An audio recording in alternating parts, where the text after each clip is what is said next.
Imagine standing in the middle of an ancient, dimly lit temple. The air thick with mystery, your breath echoing in the silence. You've heard the stories, spirits trapped between worlds, curses that bind the living, energy forces that influence reality.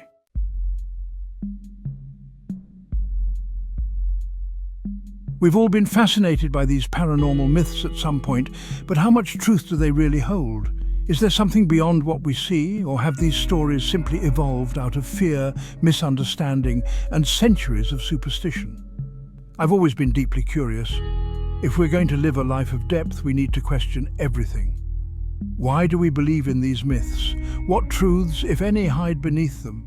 The answers may shock you. Together we're going to dive deep into some of the most famous paranormal myths, peel back the layers and discover what's real, what's illusion, and what these myths are truly trying to teach us about life, death, and the mysteries of existence. But here's where things get interesting.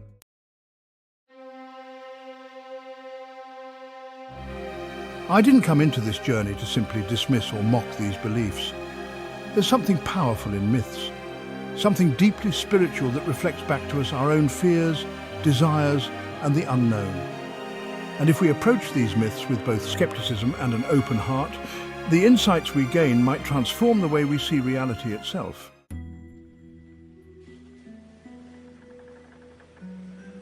Let's start with one of the most famous paranormal myths, hauntings. The idea that spirits of the deceased remain tied to a particular location, unable to move on. Think about the haunted houses, the stories of restless souls walking through walls, leaving cold drafts in their wake. Why do we cling to these stories? What is it about the idea of a haunted space that captivates us? In part, hauntings represent our fear of death, of the unknown, of unresolved endings. But more than that, they symbolize something deeper within the human experience, the feeling of being stuck, unable to move forward. We all know what it feels like to be haunted by our past. Our regrets, unhealed traumas, and the things we've left unsaid often linger in our minds like restless spirits. Could it be that these stories of hauntings are external reflections of our internal state? As I stood in one of the most haunted locations known to man, I asked myself, what am I really afraid of? Is it the spirits? Or is it the unresolved pieces of my own life that keep me tethered? Maybe hauntings aren't just about places, they're about us. We can become haunted when we don't let go, when we refuse to heal, when we remain bound to who we once were, rather than embracing who we can become. But as I dug deeper, I wanted to challenge this myth, scientifically and spiritually. I spent hours in silence in the middle of these so-called haunted places, recording everything, waiting for the eerie sounds or visual apparitions that we see in movies. And guess what? Nothing happened. There were no shadowy figures, no disembodied voices, no supernatural energy gripping my chest. The eeriest thing was the realization that so many of these myths thrive on the power of suggestion. But here's where it gets interesting.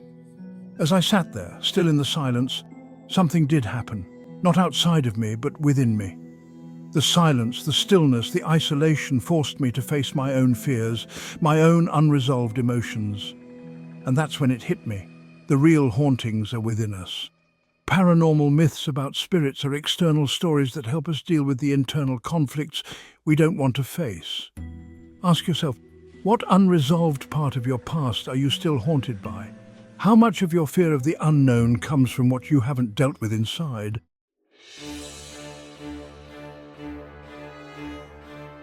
Then there's the myth of cursed objects. Artifacts that supposedly carry malevolent energy, capable of bringing harm or misfortune to anyone who owns them. From ancient relics to modern-day stories of cursed dolls, we've all seen how these objects are portrayed as carriers of evil forces. But is there any truth to it? Can an object really hold such power? I wanted to test this firsthand. I tracked down one of the most notorious cursed objects and spent time with it. As I held it in my hands, waiting for some supernatural force to make its presence known, I reflected on what this myth really represents.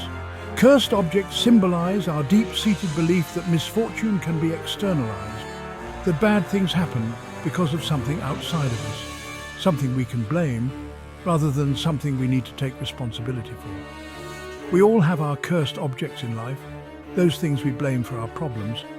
Maybe it's a job, a relationship, or even a belief system. But when we take a step back, we realize that these curses are not inherent in the objects themselves. They exist within our perception, our mindset. The fear, the misfortune, the bad energy, it's something we create. As I held that so-called cursed object, nothing bad happened. No sudden accidents, no waves of negative energy. What did happen, though, was a realization. We have the power to create our own luck, our own energy. We can choose to see the world as a place filled with curses and malevolent forces. Or we can choose to take responsibility for our own energy, our own actions. But let me ask you, what cursed objects or circumstances in your life are you still blaming for your misfortune? And what would happen if you let go of the belief that these external forces have power over you? What if the true curse is the way you perceive and approach life? Imagine how freeing it would be to release yourself from that belief, to realize that you have far more control over your energy and your outcomes than any object or external force ever could.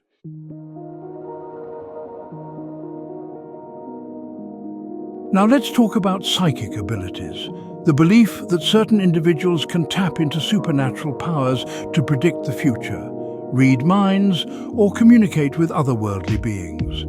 This is a belief that has persisted for centuries, from ancient oracles to modern-day psychics.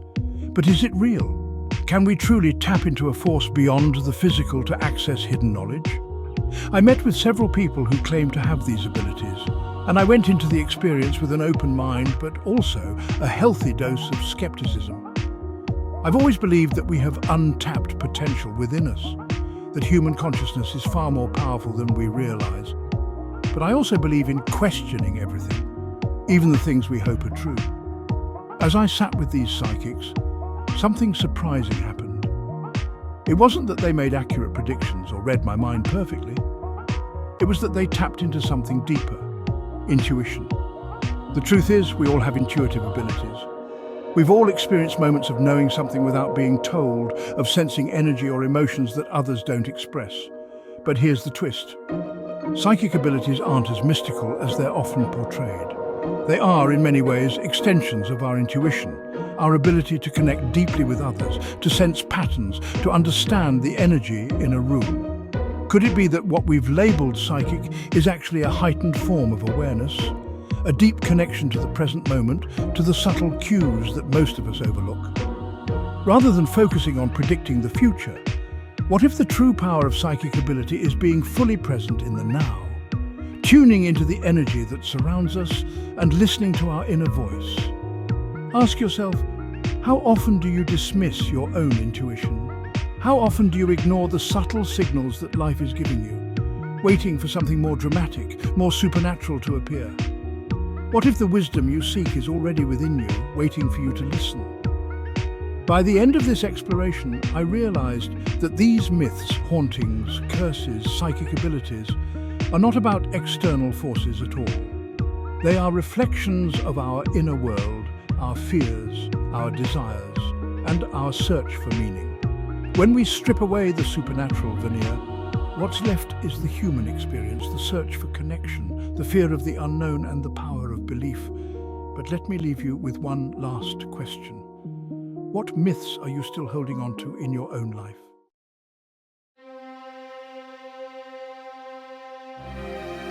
Let's move on to one of the most intriguing and persistent myths. Spiritual possession. The idea that a foreign, often malevolent spirit can take control of a person's body and mind. You've seen the movies, contorted bodies, strange voices, and uncontrollable behavior. But what if possession isn't about external spirits at all? What if it's actually a metaphor for something far more personal, something we all deal with on a daily basis? To investigate this, I spent time with people who claim to have experienced spiritual possession. I approached it not just from a skeptical perspective, but with a deeper question in mind. What are these people actually experiencing? Is it possible that what they perceive as possession is in fact an extreme form of psychological or emotional distress? The more I listened to their stories, the more I saw the same themes emerge. People feeling overwhelmed, disconnected, and unable to control their own thoughts and emotions. They described a sense of losing themselves, of feeling like something else had taken over their lives. But as we dug deeper, a surprising truth came to light. These possessions were not about malevolent spirits, but about unacknowledged parts of their own psyche. Think about this for a moment. How often do we feel possessed by our own emotions? How many times have we let anger, fear, or sadness take over our lives to the point where we feel disconnected from who we really are? In those moments, it can feel like something foreign has taken over, something we can't control. And perhaps that's what spiritual possession is really about. A symbolic way of describing the feeling of being overwhelmed by the parts of ourselves that we haven't fully integrated. Here's a deep question for you. What parts of yourself have you not fully accepted? What emotions, memories, or desires do you push away, only to have them return stronger and more uncontrollable? What would happen if, instead of trying to exercise these parts of yourself, you welcomed them, integrated them, and made peace with them? What I discovered in these stories of possession is that they are often cries for help, a way for people to express their inner turmoil when they feel like they have no other outlet. The more we resist these parts of ourselves, the more they take over. It's only when we acknowledge and accept them that we can truly regain control. So perhaps the myth of possession isn't about spirits at all. It's about the battle between our conscious self and the parts of our psyche that we refuse to face.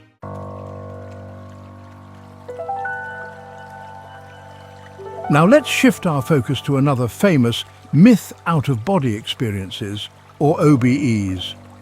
This is the belief that the soul or consciousness can leave the physical body, travel to other places, and return. People often describe OBEs as a feeling of floating above their body, seeing themselves from the outside or traveling to distant locations. It's a fascinating concept, and one that has been reported throughout history. I'll admit, there's something undeniably intriguing about the idea of being able to leave the confines of your physical body and explore other realms. But is it real? And if so, what does it mean? I set out to experience an OBE for myself using various techniques that people have claimed help induce these experiences, including deep meditation, sensory deprivation, and lucid dreaming practices. After days of trying, I didn't float out of my body or travel to distant places, but what I did experience was something just as profound. The realization that the boundaries of consciousness are far more fluid than we think. Here's the key insight. While I didn't have a literal out-of-body experience, I did experience moments of deep presence where I felt completely detached from my usual sense of self. In those moments, the usual chatter of the mind, the ego, the fears, the constant stream of thoughts faded away, leaving a sense of pure awareness. It felt as though I wasn't confined to my body anymore, not in a supernatural way, but in the sense that my consciousness was larger than the physical limits I usually associate with myself. Could it be that what people describe as out-of-body experiences are actually moments of profound presence? Times when they are so deeply connected to their own awareness that the usual boundaries of the body and mind dissolve. Rather than seeing OBEs as literal, maybe we should view them as metaphors for expanding our consciousness beyond the narrow confines of the ego. Let me ask you, when was the last time you felt truly present? Not caught up in thoughts about the past or worries about the future, but fully alive, fully aware in the present moment? Could it be that these moments of deep presence are the real out-of-body experiences where we transcend our usual sense of self and connect with something larger?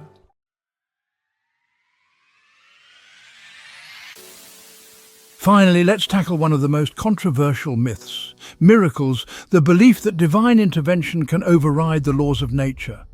We've all heard stories of miraculous healings, people defying death, or natural events being altered by the will of a higher power. These stories inspire us, give us hope, and challenge our understanding of what is possible. But are miracles real? As I investigated the world of miracles, I met with people who had claimed to witness or experience miraculous events. Some were stories of spontaneous healing, others were tales of survival against impossible odds. At first glance, these stories seemed to defy logic. But as I listened closely, a deeper truth began to emerge. Miracles, I realized, are less about breaking the laws of nature and more about expanding our understanding of what's possible. When we believe in miracles, we are really tapping into the power of the mind and the spirit. The human body and consciousness are capable of far more than we often give them credit for. What we call miraculous might simply be the result of unlocking our untapped potential. One person I spoke to had recovered from an illness that doctors said was terminal. They described the experience not as a supernatural intervention, but as a shift in their own consciousness. They changed their mindset, their energy, and their relationship with their body. They began to visualize themselves as healthy, focusing all their energy on healing, and over time their body responded. Was this a miracle, or was it the power of the human spirit and mind to influence physical reality? So let me ask you, what miracles are you waiting for in your life? And what if, instead of waiting for something external to change, you realize that the power to create those miracles lies within you? What if the real miracle is your ability to shift your consciousness, to change your energy, and to tap into the vast potential that you already have? By the end of this exploration, it became clear that these myths, spiritual possession, out-of-body experiences, miracles, are not about external forces or supernatural interventions. They are reflections of the incredible power within each of us. When we debunk these myths, we don't strip away the magic of life. Instead, we uncover a deeper magic, one that resides in our own minds, bodies, and spirits. As we conclude this part of the journey, I leave you with this thought. The myths we've debunked are not false. They are metaphors for the real power we all possess. So what stories are you telling yourself about what's possible in your life? And are you ready to unlock the potential that's been waiting inside you all along? The inner magic, unlocking the real power behind paranormal myths.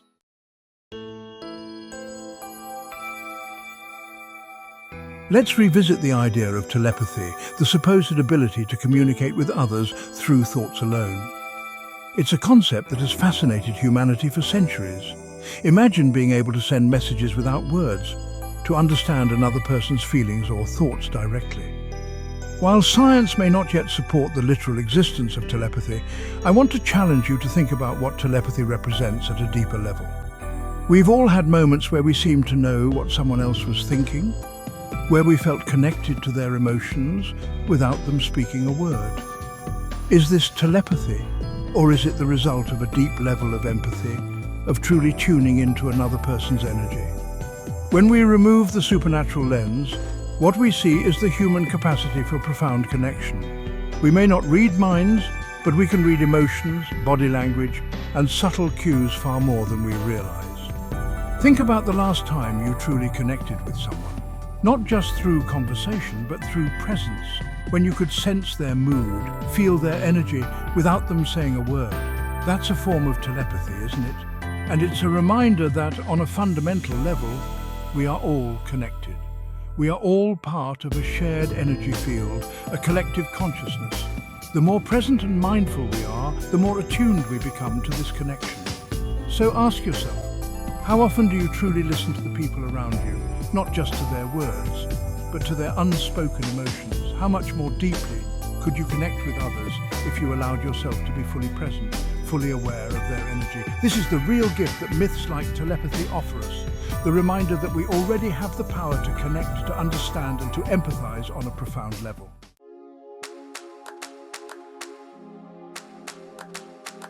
Let's shift to another fascinating myth. Precognition, or the ability to foresee the future. People have long believed that certain individuals have the power to predict what's going to happen, whether through visions, dreams, or psychic intuition. But as we dig deeper, we start to see that precognition, like telepathy, is less about supernatural abilities and more about tapping into our own intuition and understanding patterns. Think about it. How often have you predicted the future?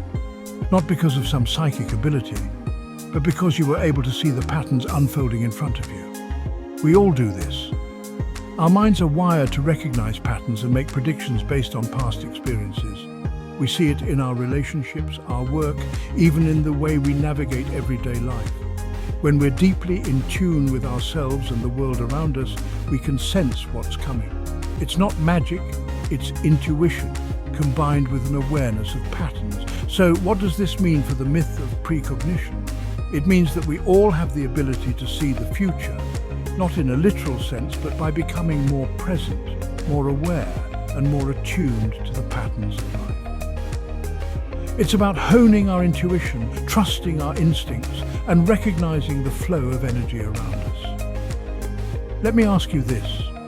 What patterns are unfolding in your life right now? What are they telling you about the direction you're heading? And are you willing to trust your own intuition, to listen to the quiet voice inside that knows more than you think it does?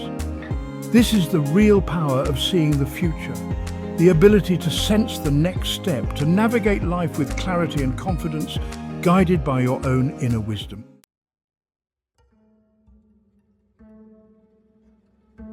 Now let's dive into perhaps one of the most enduring myths, reincarnation. The belief that after death the soul returns to live another life in a new body. Cultures around the world have embraced this idea for thousands of years.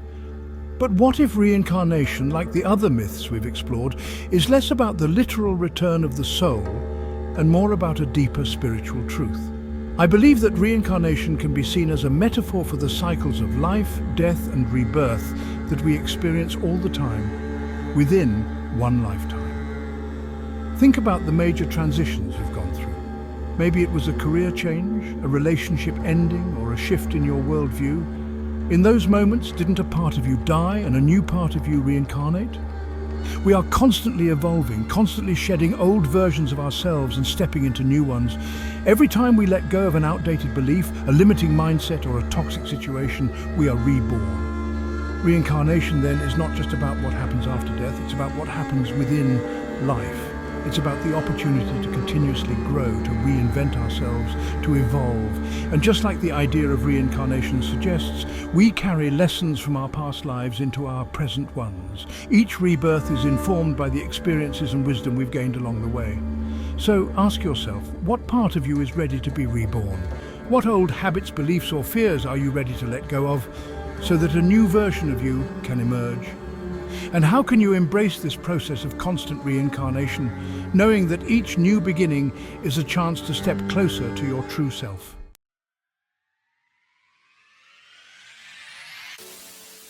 As we conclude this journey of debunking paranormal myths, what we've really uncovered is the deeper truth that lies beneath them. These myths are not just stories, they are reflections of our own inner power, our own capacity for transformation, connection, and growth. By shifting our focus from the supernatural to the natural, from the external to the internal, we unlock the real magic of life.